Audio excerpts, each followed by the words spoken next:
Donc, du coup, on m'a demandé de vous parler des anesthésies loco-régionales en réanimation. Et je n'ai pas de conflit d'intérêt pour cette présentation.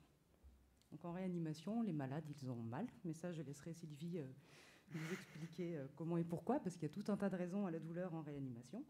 En tout cas, cette douleur, on doit la traiter. Et ce que vous pratiquez, que vous connaissez sûrement déjà, c'est l'analgésie multimodale. Alors, qu'est-ce que c'est l'analgésie multimodale? C'est l'utilisation concomitante d'un morphinique et d'autres antalgiques non morphiniques. Le but, c'est d'essayer de s'amender un petit peu des effets secondaires dont a parlé Sandrine par rapport à la morphine. Par contre, quid de l'ALR? Eh bien là, il n'y a pas énormément de recommandations et il y a peu de consensus par rapport à ça. Alors, vous connaissez probablement déjà les anesthésies locales. Donc, qu'est-ce que c'est? C'est vraiment l'action vraiment au contact du produit anesthésique, quand vous allez poser un patch d'EMLA, quand vous mettez du gel, par exemple, avant un sondage urinaire, ou lors d'injection, avant la pose d'un cathéter central ou artériel. Ce qui nous intéresse ici, c'est l'anesthésie loco-régionale. Donc là, pour le coup, ça s'intéresse à un territoire beaucoup plus étendu, voire parfois à un membre entier. Ces anesthésies loco-régionales, elles peuvent être soit périmédulaires, donc par exemple la péridurale ou la rachianesthésie, ou elles peuvent être périphériques. Il en existe tout un tas, je ne vais pas toutes les détailler ici, seulement quelques-unes, mais il y a par exemple le bloc paravertébral, le bloc fémoral, le bloc axillaire, etc. Alors comment ça fonctionne? Tout simplement, en fait, ça bloque la conduction nerveuse. Le message nociceptif, donc le message de la douleur, il est véhiculé par les fibres sensitives, c'est ce qu'on appelle la voie afférente, donc ça part de la périphérie pour remonter vers le système nerveux central. Ce message, cet influx nerveux, il est facilité par le canal sodique. Les anesthésiques locaux, ils vont bloquer ce canal sodique, du coup, inhibition de la propagation de l'influx nerveux. On rajoute à ça une propriété anti-inflammatoire des anesthésiques locaux, que ce soit au niveau local ou au niveau systémique. Et la durée d'action, elle va dépendre bien sûr du choix de la molécule, du mode d'administration, donc du type d'ALR qu'on va choisir, et de la résorption systémique du produit. Donc, quelles molécules on a à disposition? Ce sont des molécules de synthèse qui sont dérivées de la cocaïne. Il y a deux grands groupes. Celles qu'on utilise le plus maintenant, ce sont les aminoamides, que vous connaissez peut-être, la lidocaïne, ropivacaïne, bupivacaïne, c'est les principaux utilisés. Le délai d'action comme la durée d'action peuvent être très variables d'une molécule à l'autre. Et ce qui est surtout intéressant maintenant, c'est qu'il existe des solutions qui sont non adrénalinées, c'est-à-dire sans conservateur. Et ça a toute son importance, car c'était surtout les conservateurs qui étaient incriminés dans l'allergie. Alors les indications, j'ai modifié le titre volontairement parce que ce qu'on cherche, nous, ce n'est pas forcément l'anesthésie loco-régionale, mais l'analgésie loco-régionale. En fait, les anesthésiques locaux, à une certaine dose, ils vont avoir un effet analgésiant, et à plus forte dose, ils vont avoir l'effet anesthésiant. Nous, ce n'est pas réellement l'anesthésie qu'on recherche, mais surtout l'analgésie. Pourquoi? Parce que le but est vraiment de traiter la douleur des patients. Je vous ai mis comme exemple, la douleur, elle peut être liée juste avec le conditionnement du malade, un gros drain thoracique. Sur un malade qui a déjà un traumatisme thoracique, ça peut être hyper douloureux. Nous, on l'utilise volontiers en post-opératoire. Quand on dit des gros chantiers de chirurgie sur la chirurgie vasculaire, cardiaque, digestive, gynécologique, thoracique, il y a plein d'indications en post-opératoire. Ou, comme je vous l'ai dit, nous, on a des polytraumatisés. Donc les traumatismes thoraciques, c'est une des principales indications qu'on va retrouver, en tout cas dans ma réanimation. Il y a d'autres indications, mais qui sont beaucoup plus rares. La pancréatite, il y a une étude qui est en cours avec la péridurale pour traiter la douleur de la pancréatite. Des blocs de membres qui peuvent être réalisés pour des cellulites ou des grosses fasciites nécrosantes. Et je vous ai mis la crise d'asthme pour la levée du bronchospasme, mais ça reste extrêmement rare. Alors, quels sont les bénéfices à ça? Eh ben, le premier qu'on recherche, c'est évidemment assurer une analgésie efficace. Et je vous parle de la baisse du trauma stress response. Je ne sais pas si ça vous parle, c'est l'inflammation systémique en fait, qui va avoir lieu suite à une chirurgie ou un gros traumatisme. Et ça entraîne une hypersensibilité, une hyperalgésie. Donc le côté anti-inflammatoire des anesthésiques locaux est très intéressant. Ça assure une épargne morphinique. Sandrine a parlé des complications liées à la morphine. Donc c'est quand même assez intéressant de pouvoir se passer de ces effets secondaires.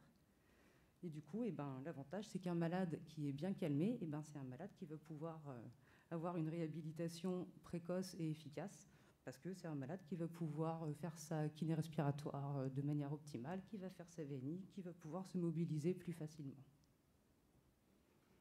Alors la technique en général, moi je travaille dans un service avec des médecins anesthésistes réanimateurs, donc qui font ça au quotidien.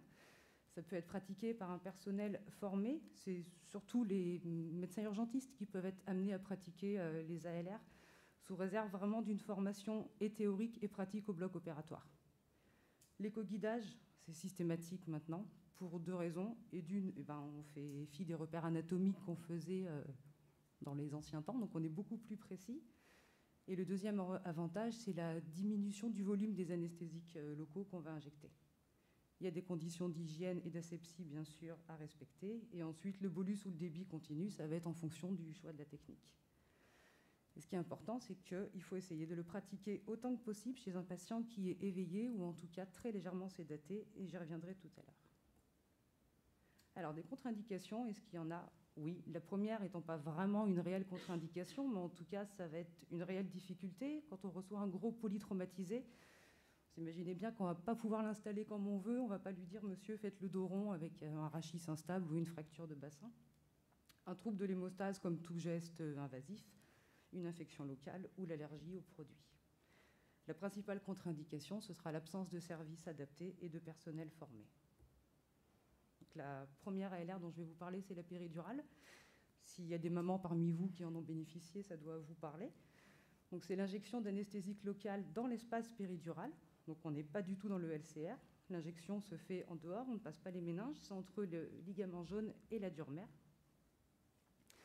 La péridurale au niveau lombaire, au niveau obstétrique, vous connaissez, ce n'est pas celle qu'on utilise nous. On peut la faire vraiment à plusieurs niveaux, selon quel métamère on veut insensibiliser. Les métamères, ce qu'on appelle, c'est l'ensemble des structures qui correspondent à un étage spinal.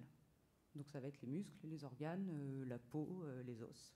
Voilà. Donc du coup, on peut monter très très haut jusqu'à T4 et on peut la faire très basse jusqu'au niveau lombaire. Donc dans le service, on a des kits de pose de péridurale qui ressemblent à ça, avec nos flacons de ropivacaïne. Comme je vous ai dit, il y a des conditions d'hygiène et d'asepsie à respecter. Et pour ceux qui n'en ont jamais vu, ça c'est les cathéters de péridurale une fois qu'ils sont posés. Et donc là, vous voyez, on est vraiment sur un étage assez haut, on est vraiment en thoracique assez élevé. Je crois que de mémoire, c'était ces 2 messieurs, c'était sur un traumatisme thoracique. Donc une fois que ce cathéter est en place, le médecin fait la première injection, le premier bolus, et ensuite, souvent, on met une PCEA de ropivacaïne à laquelle on ajoute un adjuvant, un morphinique. Chez nous, c'est souvent le sufentanil qui est utilisé. Pour les post-op, souvent, elle va être posée au bloc, mise en charge au moment du bloc opératoire, et nous, on les garde en réanimation pendant 1 jour ou 2, ou la durée nécessaire. Et si ce n'est pas en post-op, sur un trauma, notamment trauma thoracique, on va les poser directement en réanimation. Ça, c'est des exemples de prescriptions qu'on a. Donc le traumatisme thoracique, je vous en parle parce que vraiment, c'est une des principales indications chez nous.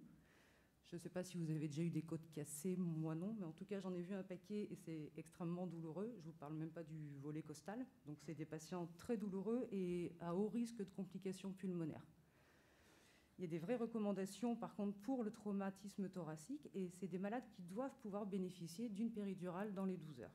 Pourquoi? Parce qu'ils doivent être analgésiés efficacement pour pouvoir tousser. Un malade qui a 4 côtes cassées, allez-y monsieur, toussez et on fait la VNI, je vous assure qu'il ne va pas être hyper compliant. Donc c'est des malades qu'il faut absolument traiter. Je vous ai mis une petite vidéo justement d'un volet costal où vous allez pouvoir voir vraiment la modification morphologique. Il y a un vrai mouvement paradoxal. Vous voyez, quand le malade respire, on a l'impression que la cage thoracique s'enfonce complètement. Et donc ce monsieur avait bénéficié d'une péridurale, il nous en a vivement remercié. Donc il y a des complications à la péridurale. L'erreur de positionnement, le cathéter qui sera en intratécal, donc avec l'injection dans le LCR. Un bloc sensitif qui sera inefficace ou incomplet, ça peut être sur un mouvement du cathéter. Ou si c'est incomplet, il n'y aura qu'un seul côté qui va être insensibilisé. Du coup, le malade, on va lui demander d'aller s'installer plutôt de l'autre côté, histoire de diffuser de l'autre côté. La complication la plus dangereuse, ce sera l'hématome périmidulaire. En fonction de la gravité, on peut être appelé à avoir un avis carrément avec le neurochirurgien parce que ça peut nécessiter une décompression au bloc opératoire. Donc ça, c'est à surveiller. La deuxième ALR dont je vais vous parler, c'est les blocs de Zericter du rachis. Je ne sais pas du tout si ça vous parle, mais c'est des muscles dans le dos. Donc c'est un bloc de paroi vraiment postérieur. Pardon. Là, on pose un cathéter comme pour la péridurale. Et la diffusion des anesthésiques locaux, ça se fait en profondeur des muscles. Et là, pareil, sur plusieurs niveaux. Donc c'est très efficace pour les douleurs post-opératoires. Et c'est plus facile que les blocs paravertébraux ou les péridurales. Et notamment, il y a moins de risques parce qu'on est plus loin des zones vascularisées, des zones neuronales et plus loin de la plèvre.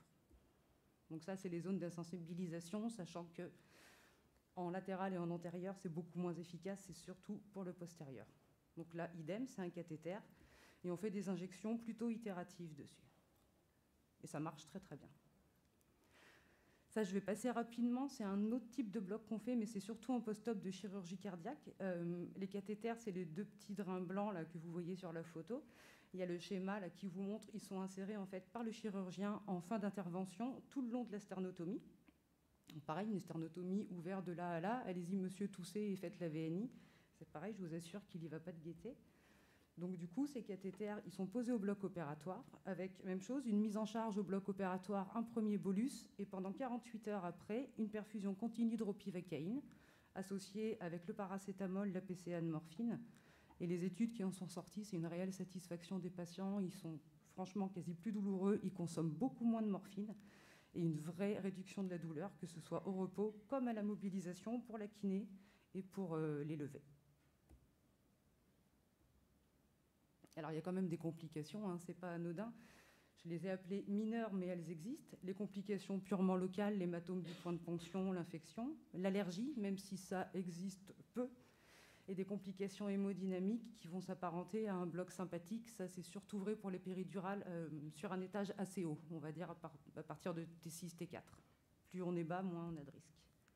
Par contre, la complication majeure qui est, elle, à connaître et qu'on redoute, c'est la toxicité systémique.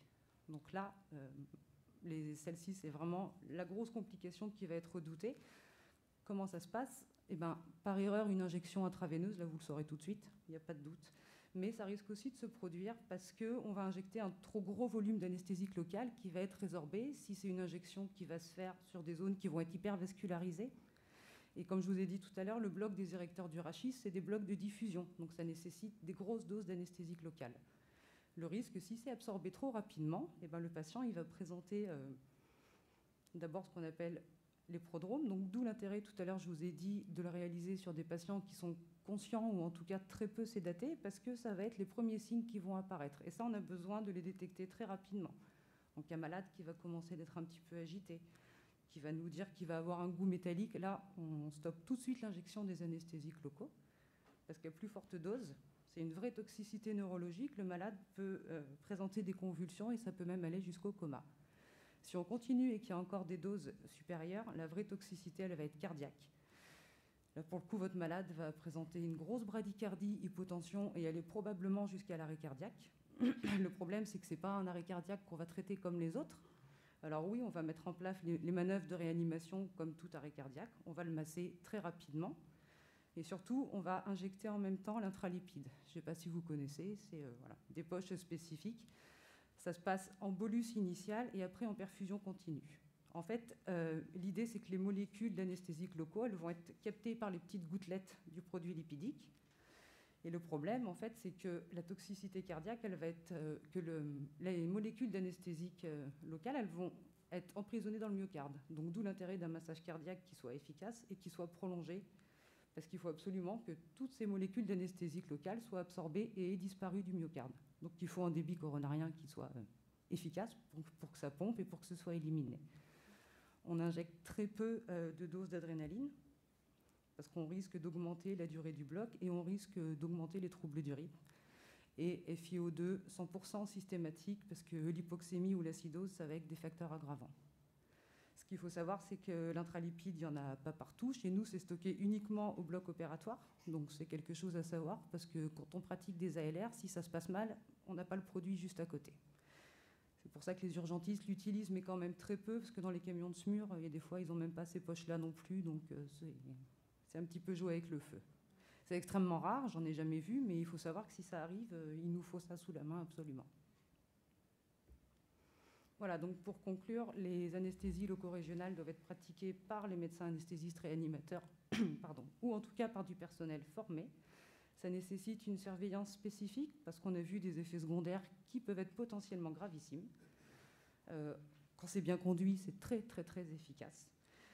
Malgré tout, il faut peser les bénéfices et les risques, mais en tout cas, quand ça fonctionne bien, c'est des patients qui sont vraiment satisfaits, qui n'ont plus du tout les contraintes liées à la douleur et à une utilisation massive des morphiniques. Voilà. Je vous remercie pour votre attention.